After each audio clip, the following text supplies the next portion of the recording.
안녕하십니까. AM코리아 김진광 팀장입니다. 오늘은 3D 프린팅 자동 표면 후처리 장비에 대하여 발표하겠습니다. 계속적으로 3D 프린터의 속도, 재질, 비용 등이 많이 개선돼서 많은 분야에 적용되고 있습니다. 오늘은 그 중에서도 사출품을 대신할 수 있는 PA 재질로 만들어진 제품의 후처리에 대하여 소개하도록 하겠습니다. 처음에 3D 프린터는 제품 형상을 구현하는 것에 만족했습니다. 계속적인 발전으로 제품의 구현뿐 아니라 표면 조도, 컬러, 제품의 물성치 등 실제 사용하는 제품과 똑같이 만들기를 시장은 계속 요구하였습니다. 여러 가지 수동 후처리 방법을 적용하여 디자인, 기능성 테스트 등으로 제품을 활용하였지만 점차적으로 3D 프린터를 양산 제품에 적용할 수 있는 후처리 솔루션을 원하였습니다. 지금부터 HP MJF 3D 프린터로 제작한 파트들의 여러 가지 후처리 과정을 소개하도록 하겠습니다. HP MJF는 PA 파우더를 녹여서 적층하는 방식이라고 보시면 됩니다. 이 녹이는 과정에 주변에 있는 파우더들이 조금씩 파트들에 늘러붙어 있는데요. 이 파트들을 털어내는 작업을 해야 합니다. 보시는 것처럼 파우더를 털어내는 작업을 클리닝 작업이라고 하고요. 해당 클리닝 작업은 비드 블라스팅, 샤피닝, 워터 제팅을 사용해서 적용을 할 수 있습니다. 대부분 비드 블라스팅을 사용을 하고요. 이 비드 블라스팅을 적용을 한 후에 제품은 보시는 것처럼 내추럴 파트의 컬러로 약간 회색 빛깔이 나죠. 회색 빛깔로 나는 제품으로 완성이 됩니다. 이 그림이 실제 HP 3D 프린터로 제작된 제품이라고 보시면 됩니다. 이 제품이 완료되면은 이후에는 제품 종류와 제품 사양에 따라서 두 번째 2단계 후처리 작업을 진행을 하시면 됩니다. 2단계 후처리 과정은 보시는 것처럼 컬러, 도색 작업이나 염색 작업이 있을 수가 있고요. 그 다음에 디멘전 하는 거, 만약에 큰 파트를 제작을 했으면 한 번에 제작이 안 되면 나눠서 제작을 했을 경우 그것들을 이어 붙이는 번딩 작업, 글루잉 작업, 웰딩 작업 등등이 있고요. 그 다음에 구멍들을 좀 더 완벽한 치수를 보정하기 위해서 드릴링 작업도 가능합니다. 그리고 오늘 중점적으로 다룰 내용 중에 하나는 표면 조도를 높여주는 이런 작업들에 대하여 좀 더 확인하도록 하겠습니다. 지금 보시고 계시는 장비들은 독일의 다이멘전사에서 개발한 장비들입니다. 그래서 왼쪽부터 파워샷 C, 파워샷 S, 파워퓨즈 S, DM60 이렇게 4개의 제품군이 개발이 됐고요. 파워샷 C와 S는 자동 블라스팅 장비라고 보시면 되고요. 파워퓨즈 S는 화학적 표면 후처리 장비고 DM60은 염색기라고 보시면 됩니다. 이 독일의 다이멘전사는 목표가 뚜렷합니다. 3D 프린터로 나온 출력물들을 실제 사출품, 양산품과 같은 제품으로 바꾸는 것이 목표고 현재 여러 분야에 적용을 하고 있습니다. 보시는 그림들은 다이멘전사에서 개발한 제품군을 어떻게 적용하는지 HP 3D 프린터로 완료된 제품에서부터 후처리가 완료되는 과정들을 보여주는 겁니다. HP 제품으로 완료된 제품을 클리닝 작업이죠. 처음에 말씀드렸던 파우더를 털어내는 작업, 그걸 파워샷 C로 적용을 한 후에요. 해당 제품을 두 가지 옵션 사항으로 나눌 수 있습니다.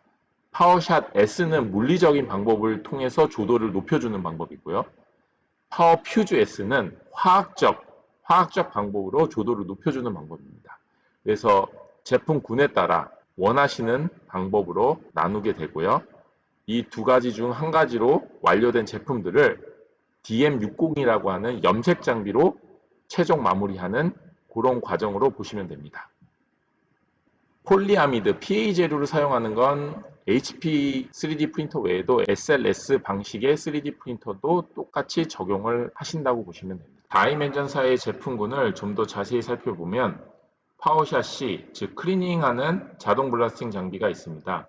기존에는 저희가 매뉴얼로 하나하나 사람이 제품을 들고 블라스팅 작업을 진행했는데요. 해당 작업들은 파트 수가 많아지게 되면, 즉 양산품, 준양산품으로 가게 되면 너무 많은 인력이 너무 많은 시간으로 해당 제품을 후작업을 해야 됩니다. 그래서 다이멘전사가 개발한 파워샷 C가 이런 부분을 획기적으로 시간을 줄이고 인력 소모를 줄이는 제품으로 개발을 하였습니다. 보시는 동영상은 파워샷 C가 어떻게 적용되는 건지 쉽게 이해하실 수 있도록 나타냈고요. 이런 파우더가 뭉쳐져 있거나 늘러붙어 있는 부분을 저희는 글라스 비드를 많이 사용합니다. 글라스 비드를 이용해서 이런 식으로 깨끗하게 파우더를 털어내는 그런 작업을 하는 장비입니다. 두 번째 파워샷 S는 파워샷 C와 원리는 같습니다. 그래서 얘 같은 경우도 자동 블라스팅 장비입니다. 다만 이 비드가 파워샷 C와는 좀 다릅니다. 그래서 파워샷 S의 비드는 표면 조도를 높여주고 광택도 아주 반질반질한 광택은 아니고요. 이렇게 약간 한 반광 아니면 한 30% 정도 광을 낼 수 있게 그런 작업을 도와주는 그런 장비입니다. 이 영상도 파워샷 S가 어떻게 적용하고 있는지 쉽게 이해하실 수 있는 거고요. 이 파워샷 C로 적용된 그런 파트들을 입자가 작겠죠. 좀 더 작은 비드로 이런 식으로 평탄화 작업을 하고 이런 평탄화 작업을 거치면 조도도 올라갈 뿐만 아니라 기존에 완전 무광이었던 제품이 약간의 광을 가질 수 있도록 도와주는 그런 방식입니다. 이거는 말씀드린 것처럼 화학적으로 표면 조도를 높여주는 파워 퓨즈 S이고요. 속 안에 액상 솔벤트가 들어가 해당 솔벤트가 기체화돼서 폴리아미드의 표면을 살짝 녹여서 조도를 높여주는 제품입니다. 작업 시간은 제품의 종류와 양에 따라서 40분에서 120분 정도 진행이 됩니다. 보시는 동영상도 파워 퓨즈 S가 적용되는 방식을 확인하실 수 있습니다. 이런 식으로 기체화된 화학적 물질이 보시는 것처럼 울퉁불퉁한 표면을 살짝 녹여서 평탄화 작업을 해주고요. 이 평탄화 작업을 통해서 제품군들이 좀 더 샤이닝해지고 좀 반짝반짝 빛나죠. 빛나면서도 표면 조도를 상당히 향상시켜주는 그런 기능을 보실 수 있습니다.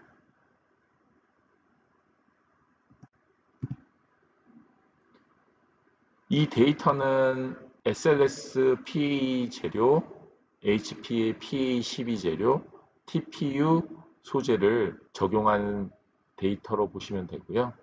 맨 왼쪽에 보이시는 로우 데이터는 3D 프린터로 나온 그런 표면 조도를 나타내고요. 두 번째는 이제 파워샷 S를 적용한 물리적인 표면 조도를 높이는 장비죠. 사전에 보셨던 거. 그래서 이 표면 조도의 거침이 한 44%에서 47% 정도 감소됐다. 그 다음에 화학적 표면 조도를 높여주는 파워 퓨즈 S를 적용했을 때는 좀 더 높은 조도 향상을 보실 수 있습니다. 요거는 염색을 한 결과물이고요. 첫 번째 거는 파워샷 C, 그러니까 파우더를 털어낸 거죠. 클리닝만 한 제품을 염색을 했을 때는 보시는 것처럼 좀 거칠면서도 투박한 무광의 그런 느낌이 들고요. 그 다음에 파워샷 S를 적용한 후에 염색을 하면은 파워샷 C 대비 상당히 좋아짐을 보실 수 있고요.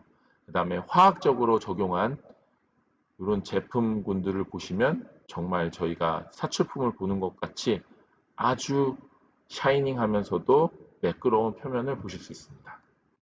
지금 보시는 이 제품은 AMT사라고 하는 영국 회사의 제품으로 PP3D라고 합니다.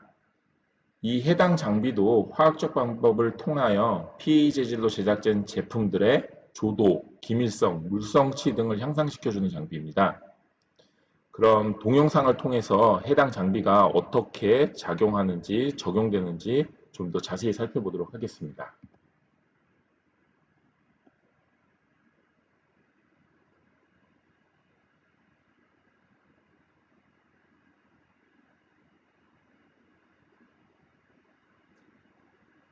플레임은 포스트 프로 3D라고 하는데요.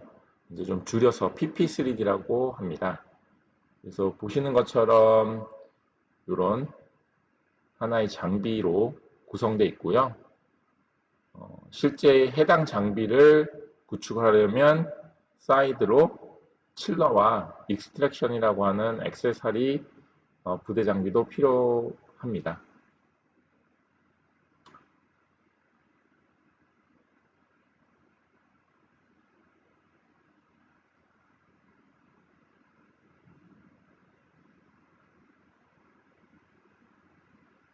그래서 이 장비는 CE 인증과 UL 인증을 받은 그런 장비고요. 무선으로 이제 커넥트가 될 수 있고요.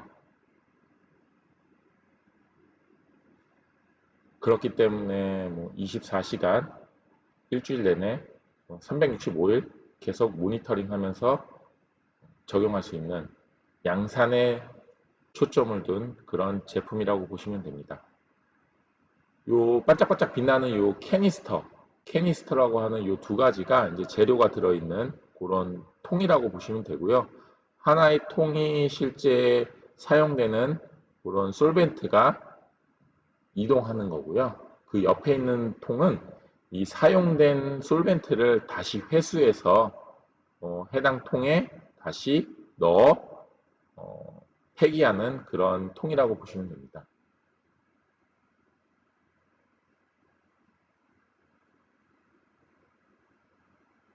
이런 제품들을 표면이 좀 거친 제품들을 이런 식으로 챔버 안에 넣어서 적용을 하게 되면은 아까 공급됐던 그 솔벤트가 저기로 이제 기체화돼서 나가게 됩니다. 그래서 이런 식으로 기체화가 돼서 모든 파트들의 모든 표면에 해당 기체들이 안착이 되면 파트들의 표면이 살짝 녹아지게 되고요. 그래서 여기 보시는 것처럼 이렇게 녹는 작업이 이루어집니다. 이 녹는 작업이 어느 정도 이루어지게 된다면 약간의 액상 상태가 되겠죠. 걔네들이 쫙 펴지게 되고요. 이 챔버 안에는 이제 진공이 좀 걸리게 됩니다. 온도와 기압이 낮아지기 때문에 이런 기포들이 이렇게 날아가게 돼서 표면 조도가 좀 더 매끄럽게, 그 다음에 어떤 기공이 있는 부분들도 해당 그 기포들이 나가기 때문에 기밀성도 더 높아지게 됩니다. 그래서 처음에 적용하기 전과 적용하기 후의 파트를 보시면 상당히 많이 다른 것을 확인하실 수 있고요.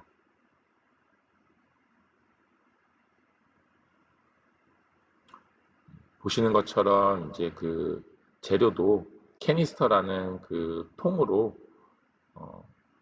공급을 하고 빼기 때문에 상당히 편리하게 적용하실 수 있습니다. 그래서 3D 프린터로 제작된 그 제품들을 확대해서 보시면은 이런 식으로 약간의 이제 기공이나 아니면 갈라진 틈, 그 다음에 표면이 우들두들하는 것들을 보실 수 있는데요. 이렇게 실제 750배 확대한 사진이죠. 보신 것처럼 이런 식의 표면 조도를 화학적인 물질로 적용을 하면은 1마이크로, 2에서 1마이크로 사이에 좋은 조도의 제품으로 변화되는 모습을 보실 수 있습니다. 그리고 또 표면 조도를 측정한 데이터인데요. 위에 보시는 검정 라인들이 실제 화학적 후처리 작업 전에 조도의 값이라고 보시면 되고요. 세 가지 파트들을 표면 조도를 PP3D로 적용한 후의 데이터를 보시면 거의 1에서 2 마이크로 내에 아주 좋은 조도 값을 얻을 수 있다는 걸 확인하실 수 있습니다. 참조로 도색 작업을 하였을 때의 표면 조도 값을 보시면 되는데요. 도색 작업을 하기 위해서는 사람들이 붙어서 이제 사상 작업을 하게 되고요.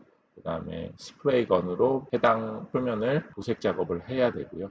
그럼에도 불구하고 화학적 PP3D를 적용한 값과 거의 동일하거나 좀 더 좋지 않은 값을 얻는 것을 확인하실 수 있습니다. 이거는 기밀성 테스트에 대한 값입니다. HP MJF 파트들은 SLS 파트와 비교하면 높은 기밀성을 가지고 있습니다. 그럼에도 불구하고 PP3D, 그러니까 화학적 후처리 작업을 적용을 하게 되면 기밀성이 훨씬 높아지는 것을 확인하실 수 있습니다.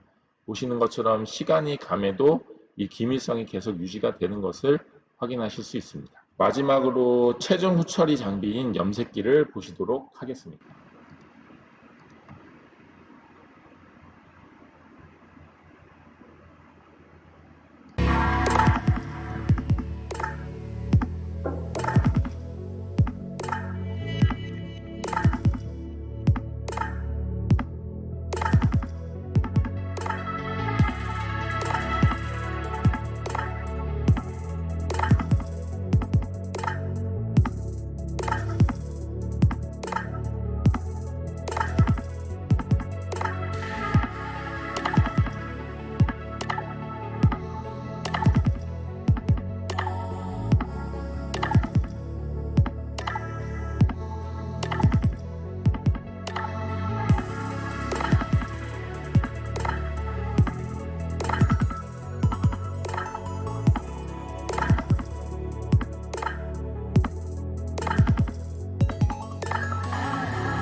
이것들은 HP MJF 제품을 염색한 그런 파트들이고요. 이것도 같은 파트 샘플들이라고 보시면 됩니다. 그래서 지금 다이멘전사에서 제공하는 거는 이제 17종의 색상, 표준 색상이죠. 표준 색상을 제공을 하고 있고요. 그 외의 색상들은 이제 커스터마이징을 해야 합니다. 그래서 보시는 이 색상이 현재 스탠다드하게 제공되는 색상들입니다. 마지막으로 이런 화학적 후처리를 적용한 샘플들, 실제 기업체들이나 테스트했던 그런 샘플들에 대한 케이스들을 보시도록 하겠습니다. 보시는 거는 다임러사의 상용차에 들어가는 파트로 실제 세트라라는 차종에 들어가는 그런 제품입니다. 그래서 SLS 제품으로 제품을 제작을 해서 파워샷 S를 적용을 한 후에 염색기로 해당 제품을 염색을 한 그런 제품입니다. 옆에 보시는 실제 제일 오른쪽이죠. 오른쪽에 3번에 보시는 사출품 대비 표면의 텍스처도 좀 더 명확하고 잘 표현된 것을 확인하실 수 있습니다. 그리고 요거는 액세서리 쪽에 적용된 거고요. 보시는 것처럼 염색을 한 그런 제품들을 실제 고객에게 판매하고 있는 그런 액세서리 제품입니다. 그리고 지금 보시는 거는 모들라라는 업체랑 리복의 콜라보레이션 트레이닝 마스크 개발을 한 사례고요. 3D 프린터로 이런 마스크를 제작을 해서 그 염색을 한 그런 제품입니다. 화학적 후처리도 적용을 한 그런 제품군이고요. 그다음에 아이웨어 쪽은 많이 적용을 하는데요. 이거는 IC 베를린이라는 회사에서 3D 프린터로 적용한 후에 후처리 작업을 거쳐서 실제 커스터마이징한 제품들을 판매를 하고 있습니다. 요 안경들은 AMT사의 PP3D를 적용한 후에 염색한 제품이고요. 보시는 것처럼 표면 조도가 사출품 같이 아주 매끄러우면서도 샤이닝하게 잘 표현된 걸 확인하실 수 있습니다. 그리고 이거는 시계에 적용을 한 건데요. 보시는 것처럼 이제 시계 바깥쪽 테두리에 있는 이 제품들을 3D 프린터로 제작을 한 후에 적용한 사례입니다. 그리고 MJF로 적용을 한 거고요. PP3D로 적용한 그런 샘플이라고 보시면 됩니다.